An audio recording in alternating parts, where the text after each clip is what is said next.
की बात होती है, दलितों की बात होती है, पिछड़ों की बात होती है, अल्पसंख्यकों की बात होती है, सर्व के वर्ग बने हुए हैं, सबके लिए रिजर्वेशन है, लेकिन इस देश में कभी टैक्स पेयर की बात ही नहीं होती है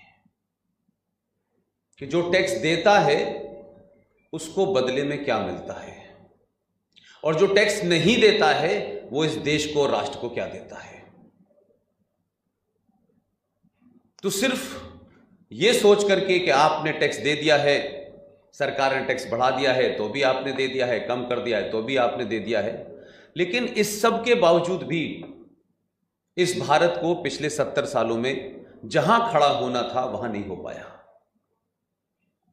तो सरकारें बदलती हैं, सरकारें बदलेंगी, ये सरकार आई है, 10-15 साल के बाद कोई और सरकार आएगी, और हम सरकार बनाने और सरकार हटाने तक ही हमने अपने आप को सीमित कर लिया है, क्योंकि हमारा सारा समाज ये समझता है कि सरकार ही सारी बीमारियों को ठीक कर सकती है, हर बीमारी का इलाज सरकार है।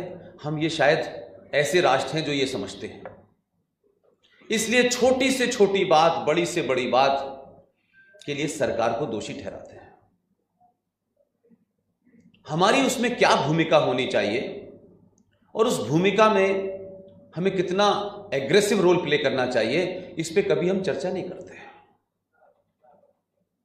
और इसी कंफ्यूजन से, क्योंकि राष्ट्र और देश क्या है उसको इतना हमने मिक्स कर दिया है, उस वजह से समझते हैं कि सरकार सब कुछ है, जुडिशरी सब कुछ है, पुलिस सब कुछ है, आर्मी सब कुछ है, हमें कुछ नहीं करना है, हमारा कोई रोल नहीं है। और जब हम बातों में उन शब्दों का इस्तेमाल करते हैं जो देश को रिप्रेजेंट नहीं करते हैं, जिसका देश से कोई संबंध नहीं होता। राष्ट्र एक बहुत बड़ी चीज है, उसको चलाने के लिए एक छोटा सा इंस्ट्रूमेंट होता है जिसे सरकार कहते हैं। सरकार में कोई भी बैठेगा, मैं बैठूं, दूसरा बैठे, कोई और बैठे, उसे किसी रूल और रेगुलेशन के साथ चलना है। यह बात अलग है कि वो संविधान किसी को अच्छा लगे न लगे, आईपीसी अच्छी लगे न लगे, लेकिन चलना उसी से ही है। उसी का एक अंग है जुडिशरी, उसी का पुलिस है, उसी की आर्मी है, उसी में व्यवस्था है, रोज व्यवस्था बनती है, नियम बनते हैं, टूट जाते हैं। लेकिन राष्ट्र को चलाने के लिए समाज होता है। समाज किसी संविधान से नहीं चलता है, समाज सरोकारों से चलता है, आस्थाओं से चलता है, परंपराओं से चलता है। और जब जब समाज कमजोर हुआ, जब जब समाज में स्वार्थी, लालची लोग पैदा होने लगे, कायर लोग पैदा होने लगे, तब तक स्टेट ने आपकी आस्थाओं में और परंपराओं में दखल देना शुरू किया। क्योंकि स्टेट की एक मेंटालिटी होती है, स्टेट की एक प्रवृत्ति होती है कि वो हमेशा अपने सत्ता को बनाए रखने के लिए अपने आप को एक्सपेंड करती है। और जो लोग अपने से गाफिल रहते हैं, सोचते हैं ठीक है यार, क्या फर्क पड़ता है, हमें क्या लेना देना है, वो समाज सत्ता के पीछे भागता है और सत्ता उसका दोहन करती है, चाहे वो 100 करोड़ ही क्यों ना हो। आपको लगता है हम 100 करोड़ हैं, हर सत्ता आपके सामने झुकेगी, लेकिन 70 सालों में तो देखा कि आपके सामने तो कोई सत्ता नहीं झुकी। सत्ता सत्ता होती है, वो उन्हीं के सामने झुकती है जो उन्हें डराने और धमकाने की ताकत रखते हैं। लिहाजा हमने एक लंबे कालखंड के बाद पहली बार ठाकुर, ब्राह्मण, बनिया, दलित, यादव, चमार, ये होके वोट नहीं दिया। इससे पहले आप सब कुछ थे, लेकिन सनातनी हिंदू नहीं थे। और इसीलिए आपको जो जाति आपकी सामाजिक व्यवस्था थी, उसे उन लोगों ने आपको समझाया नहीं, यह मजहबी व्यवस्था थी आपकी। इसलिए एक ब्राह्मण को दलित के ऊपर अत्याचार करना उसका धार्मिक हिस्सा था, उसका मजहबी हिस्सा था। समाज को चलाने के लिए आपने एक व्यवस्था क्रिएट की, ये चार्टर्ड अकाउंटेंट होंगे, ये बिजनेसमैन होंगे, ये डॉक्टर होंगे, ये इंजीनियर होंगे, ये अध्यापक होगा। उस व्यवस्था को आपने धार्मिक और मजहबी बना दिया और जाने अनजाने में आपने उसको एक्सेप्ट कर लिया। इसलिए ये एक रट लगाई जाती है, ब्राह्मणों ने 700 साल तक दलितों पर अत्याचार किया, 800 साल तक अत्याचार किया, हजारों साल से अत्याचार किया। 700 साल से तो ब्राह्मण सत्ता में नहीं है। अत्याचार किया किसने? यहां पहले मुगल आए, फिर उसके बाद में अंग्रेज आए, तो किसने अत्याचार किया? तो गलत नैरेटिव को चलाया गया और वो स्टैब्लिश हो गया। लिहाजा मैं मानता हूं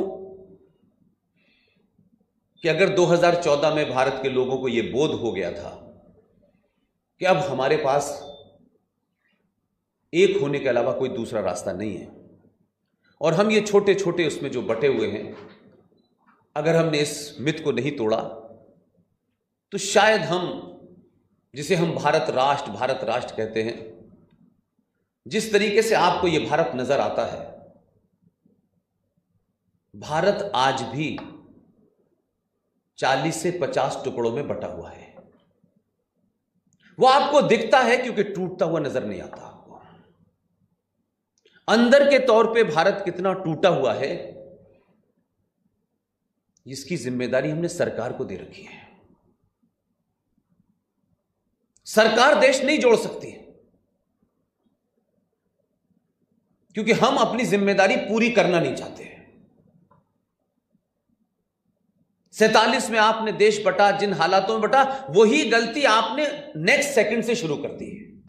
आपने 1 मिनट नहीं लगाया कि इतने लाख लोग मारे गए, इस कारण से मारे गए। लोगों ने साफ साफ कहा, और उन लोगों ने कहा जिनके बारे में बड़ा बड़ा नाम लिया जाता है। आपने उसके बटने के बाद से अगले ही सेकंड से वो गलती फिर शुरू करी, और 70 साल के सफर में आप फिर वहीं पहुंच गए जहां से चले थे।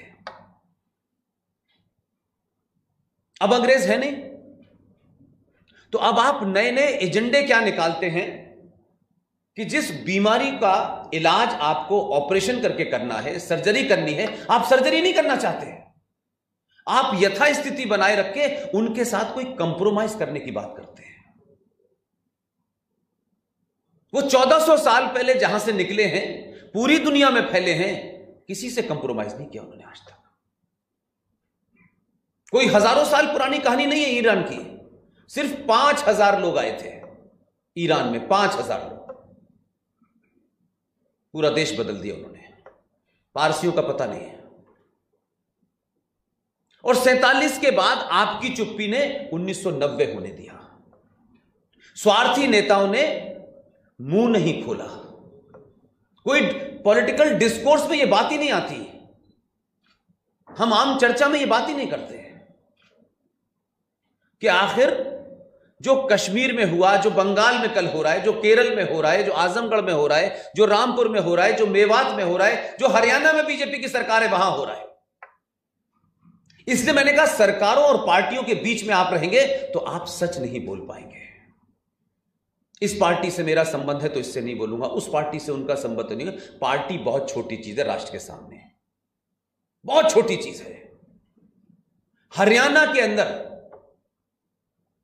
पूरा एक जिला, उसकी स्थिति यह हो चुकी है कि लड़कियों को, जवान लड़कियों को मुसलमान सुबह ले जाते हैं, रात में वापस कर देते हैं। और सबको पता है, कोई ऐसा नहीं कि खबर नहीं छप रही। एक आदमी वहां की राजनीति में कांग्रेस पार्टी का है, उसके भतीजे ने एक लड़की से कहा शादी करने के लिए कि वो कन्वर्ट हो जाए। वो कन्वर्ट नहीं हुई, बीच चौराहे पे उसको गोली मार दी। सत्ता की मजबूरी देखिए, क्योंकि वहां बहुमत के लिए एक एक आदमी इंपॉर्टेंट है, तो 1 हफ्ते तक तो गिरफ्तार नहीं किया, फिर तय करके गिरफ्तार किया कि अभी दबाव है, गिरफ्तार कर लेते हैं। ब्रॉड डे लाइट है, उसमें कोई एविडेंस नहीं दिखानी है। इसलिए पार्टी और सत्ताओं की मजबूरी जो है उस बात पे बोलना नहीं चाहती। लेकिन पंजाब के अंदर मलारकोटला नाम की एक तहसील थी, वहां 90% मुसलमान हो गए। उन्होंने सबसे पहले डिमांड रखी कि अब यह जिला मुस्लिम बहुल हो गया, यहां का डीएम, एसएसपी, थानेदार सब मुसलमान होना चाहिए।